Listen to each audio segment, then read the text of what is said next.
Hi folks, St. Paul Steam and Machine here with my IND-X electric steam engine. I always want to call these IND-X's, but they're not. It's IND-X. I live in Indiana and kind of throws me off. But I've completely gone through this thing. I mean, from top to bottom, and it's got a brand new boiler on it. Because the one that I had this on my shelf for probably 7 years and never did anything with it. These are not expensive engines. But I tried to cut out all the pinholes, and you can see I really went to town on that. And this boiler was just not salvageable.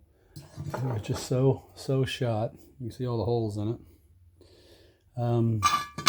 So I just made a brand new boiler. It's made out of copper and brass fittings. It's very stout, very heavy, as thick as the original, probably thicker. And the nickel plater, just got it back yesterday. He did a great job on it. And you can see I've added, since I'm building the boiler, I added one more port in it for a pressure gauge. And that turns out to be real handy. I did a lot of work on the safety valve and the whistle and the throttle. I tried to clean them up best I could, but you can only go so far with old stuff.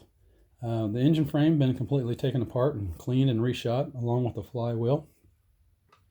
I actually had to make another connecting rod for it because this one was as brittle as tissue paper. I actually snapped it in two places just taking it off. So it's super glued together now, but this brass one will be nice and stout. And it's made just like the original, best I could. Got a brand new tag right down here. That is a steel tag my label maker made, and it is top quality. He did a really good job on it. I couldn't be happier with that.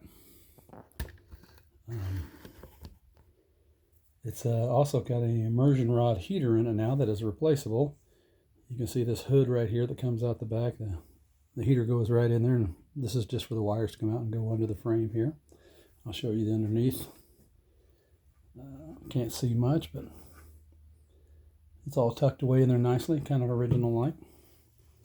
But it puts out about 675 watts now versus I think the original close to 400. So we picked up a good 30% or so, and it actually helps a bunch.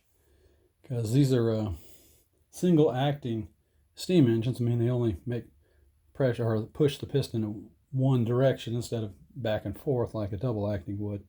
So she'll run down to about 6 psi. And this is my technical video. I'll fire it up in the next one.